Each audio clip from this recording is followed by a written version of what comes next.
na may People's Liberation Army seal is an indication that Chinese military people are running the show in these facilities. Sinisinumula na po tayo ng kanilang operasyon.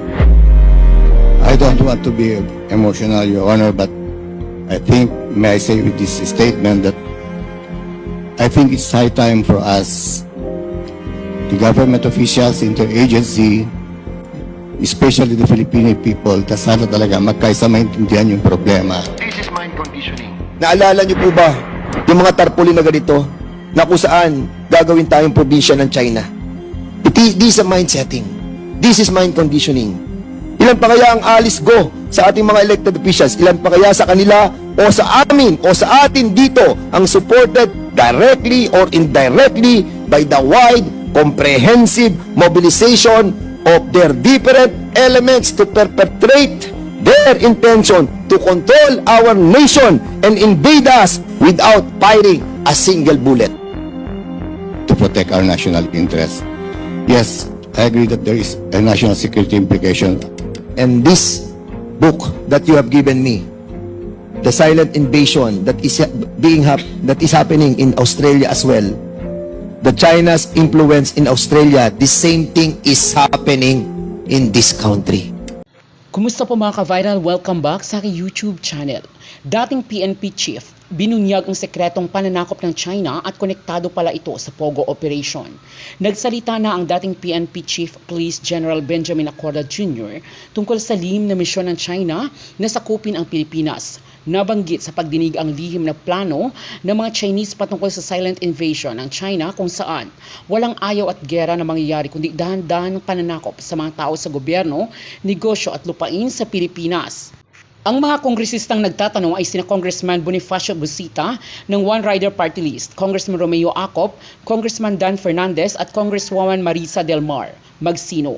Maalala na ang former President Rodrigo Duterte na dawit din sa operasyon ng iligal na pogo sa bansa ayon sa Congress hearing na dinaluhan na Atty. Harry Roque at iba pang resource speakers. Narito ang matinding revelasyon na nadiskubre ng mga congressman patungkol sa silent invasion di umano ng China sa ating bansa na konektado sa Pogo Operation. Levels ng Pogo, kagaya po ng human trafficking, na ating pong advokasya, prostitusyon, scamming, torture at marami pa pong iba. Ganun din po yung napakalaking revenues ng ating gobyerno na sinasabi po nating maaaring nakukuha sa Pogo at nawawala rin pong revenues.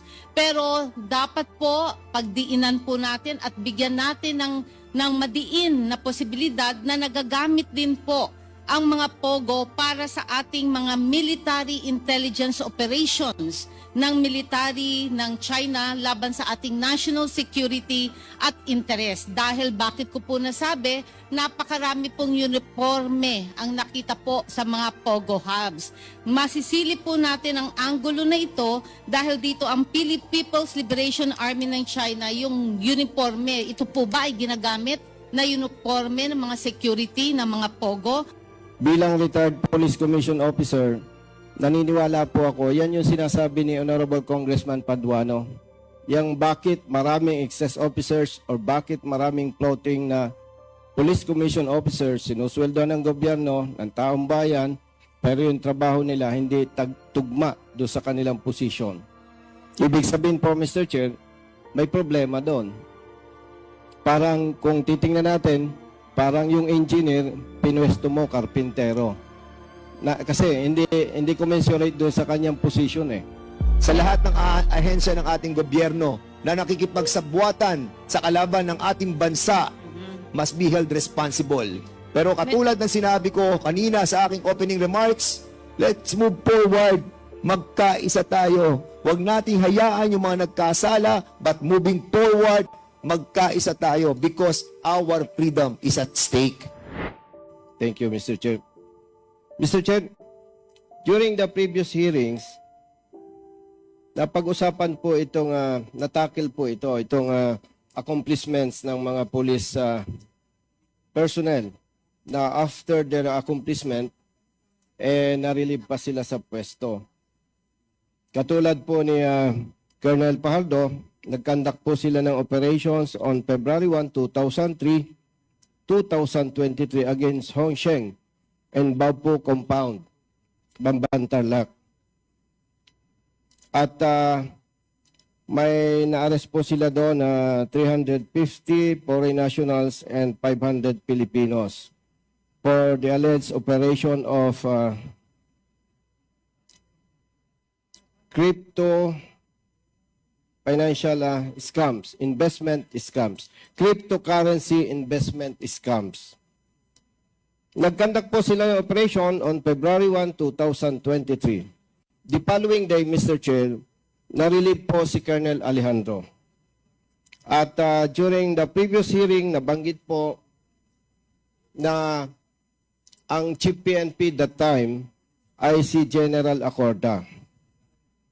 General Acorda, sir, in the interest of service, at gusto lamang po nating malaman, alam po ba ninyo na after successful operation, na-relieve si Colonel Alejandro from CIDG-3? Mr. Chair? General Acorda, please answer. Yes, Your Honor. I would like to make a clarification for Your Honor that I assumed as Chief of the Philippine National Police on April 1, and that date of operation and relief of the said officer is before I assume as Chief PNP, Your Honor. So, ibig sabihin, Mr. Chair, si General Acorda, hindi pa po kayo ang Chief PNP noong February 2, 2023. Yes, Your Honor. I was the director for the Directorate of Intelligence, Your Honor, at that time.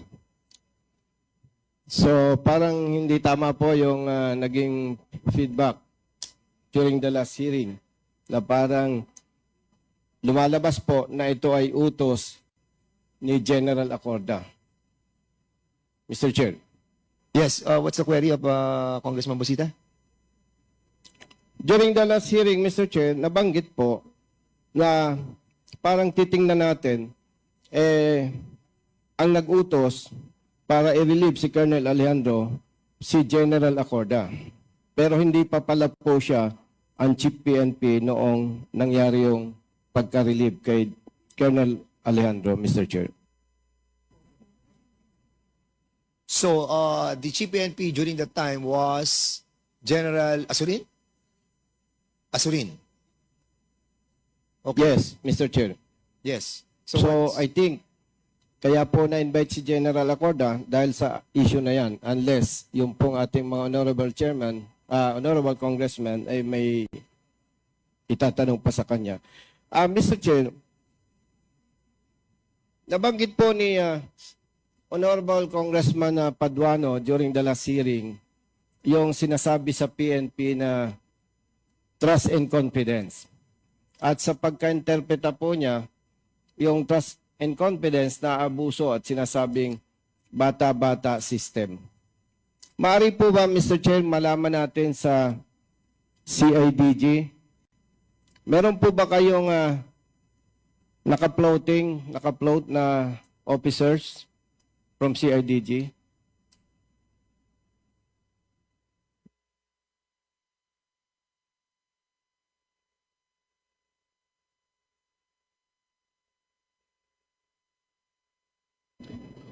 Mr. Chair, as of the present, there is no floating police colonel in the CIDG.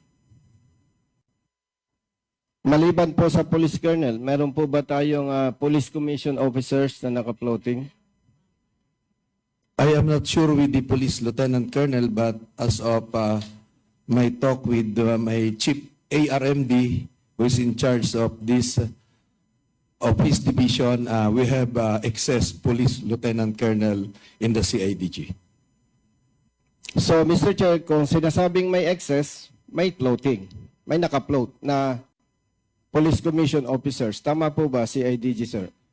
Your Honor, that is not the case because some police lieutenant colonels are occupying lower rank position, meaning they are occupying some major position, Your Honor.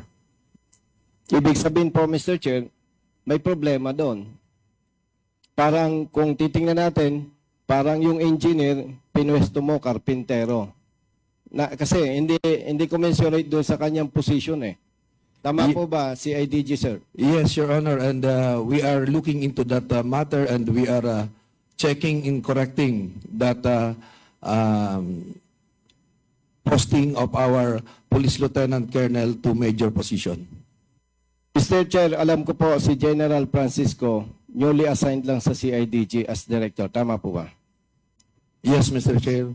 And Mr. Chair, bilang retired Police Commission Officer, naniniwala po ako, yan yung sinasabi ni Honorable Congressman Paduano. Yang bakit maraming excess officers or bakit maraming floating na Police Commission Officers, sinusweldo ng gobyerno, ng taong bayan, pero yung trabaho nila hindi tugma do sa kanilang posisyon. So, Mr. Chair, pwede po bang mag-submit ang CIDG doon sa mga officers na naka-floating and malaman din po natin kung ilan para hindi po masayang ang pera ng taong bayan para dito, Mr. Chair. Yes, Mr. Chair, we will submit to this honorable committee. Thank you, Mr. Chair. If I may be allowed, Mr. Chair, proceed lang po ako sa PSA. Tapos ka na sa PNP? Yes, Mr. Chair. Can I interject?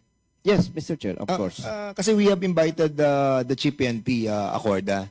And because dito ko rin lang nalaman that was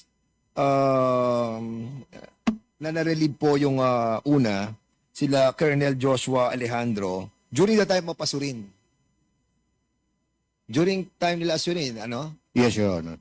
So, pumasok ka, General Acorda, April April 1, Your Honor. April 1. At nag-operate sila Colonel George Buyakaw, April din. Correct? March. March 13, Your Honor, 2024. Okay. So, kailan po na-relieve si Colonel George Buyakaw? April 17, Your Honor, 2024. April 17. So, this is during the time of General Marbil. Yes, Your Honor. Okay, and during the time that we have an operation in I think this is Porac, ano? Porac na to, no? Or ay hindi, ano na to? Saan ba to? Sa Banban ba to? Sa Banban yung kay Colonel Buyakaw.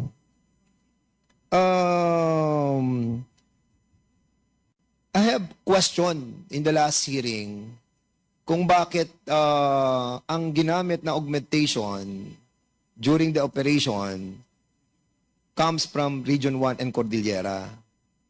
So, ito yung mga question na lingering in my mind during that time that we have a discussion, General Acorda, that si Colonel Buyakaw came from NCR. Is that correct? Yes, Your Honor. So, ang operation natin is Bamban. Yes, Your Honor. So, you should, di ba, dapat Region 3 ang mag-operate. Why NCR?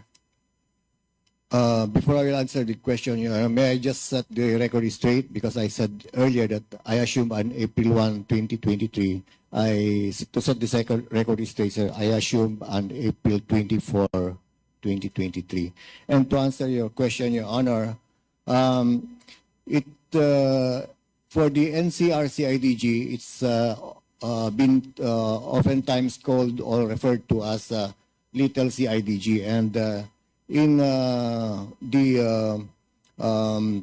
you call that? In the selection of NCR-CIDG, is most of the time the Chief PNP who chooses this and has jurisdiction in the whole country. Pwedeng utusan po. And by invoking Section 26 of the law, tactically they can be deployed anywhere by the Chief PNP, Your Honor. And during that time, it's Colonel Buyakaw, Police Colonel Buyakaw, who had first-hand information on the facts of the case, and we've been in constant coordination. He was briefing me on the updates of what we have with regards to that project, pati yung mga medyo sensitive information. And during the time na kinoconceptualize or nagke-case build-up, it was my instruction, Your Honor, that only those personnel or officers na medyo nagagamit at na-involved should know about the operation to avoid compromise of the operation. And when I utilize the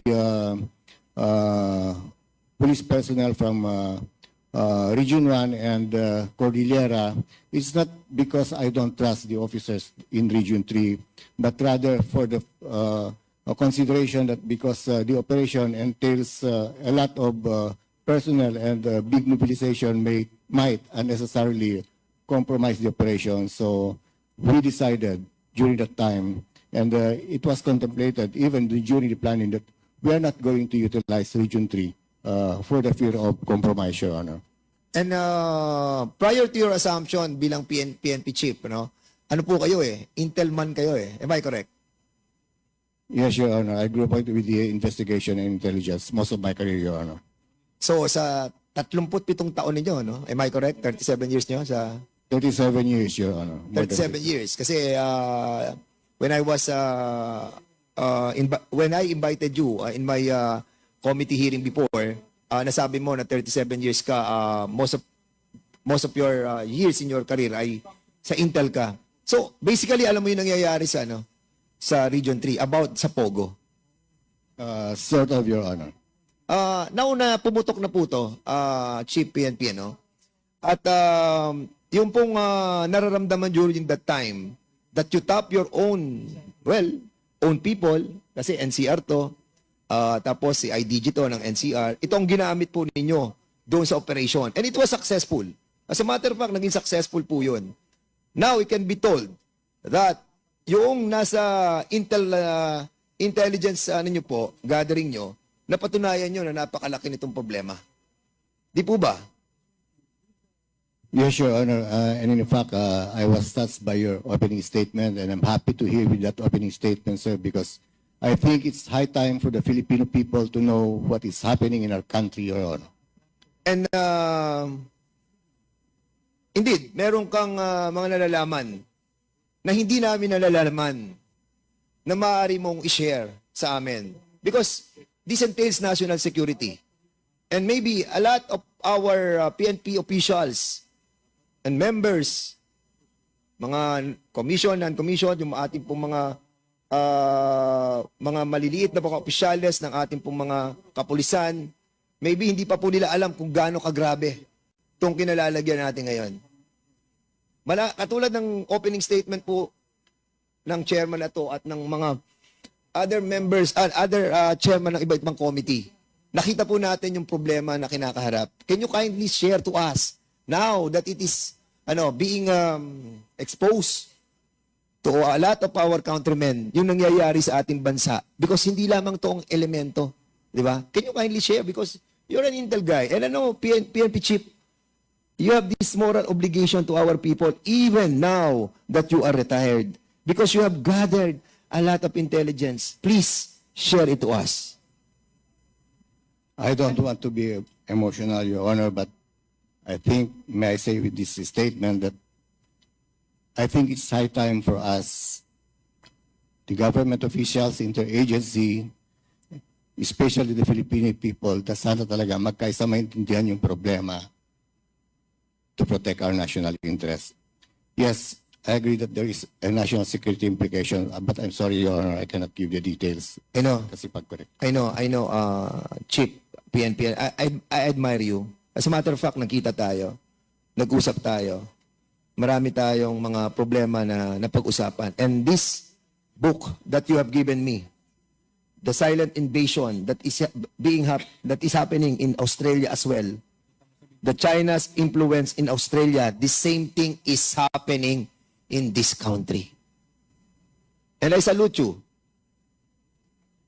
General Acorda, you have served our nation well.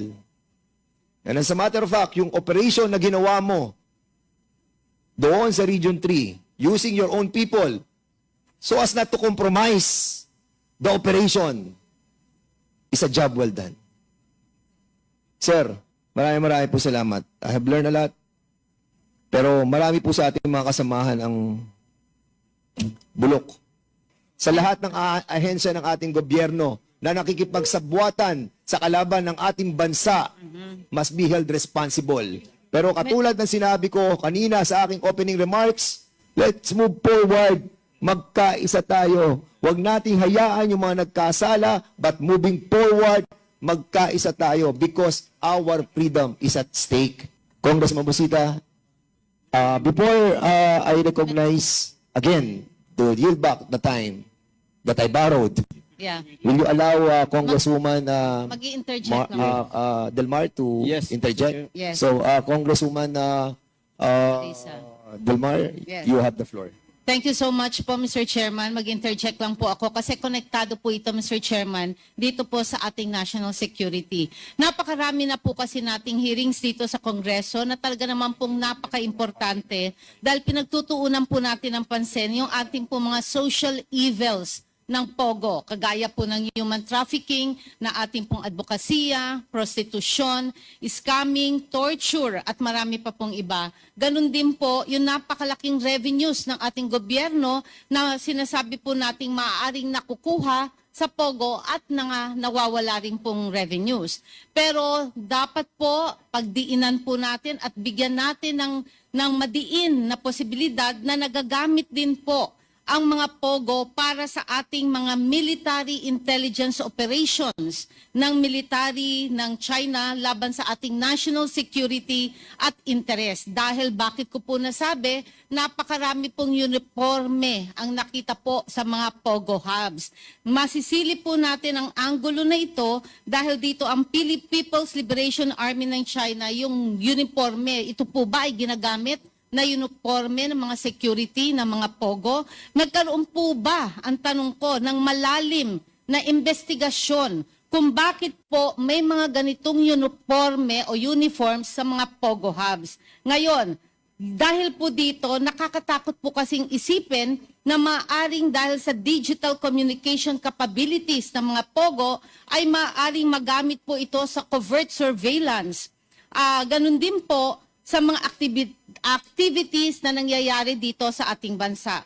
Pagtuunan po ng pansin, i-focus po natin dahil napakahalaga po nito sa ating national security at soberenya. Tanong, Mr. Chair, meron po ba malalim na investigasyon sa mga uniforme na nakita po sa mga POGO hubs na ito, Mr. Chair?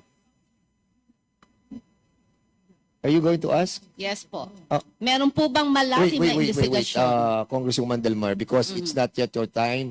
Congressman Busita, are you going to allow her to ask questions? Okay, go ahead. Congresswoman. Okay, ulitin ko lang po, Mr. Chair, dahil nga po sa ating soberenya, sa ating depensa at ng ating bansa, dahil sa national security, dahil it's all over.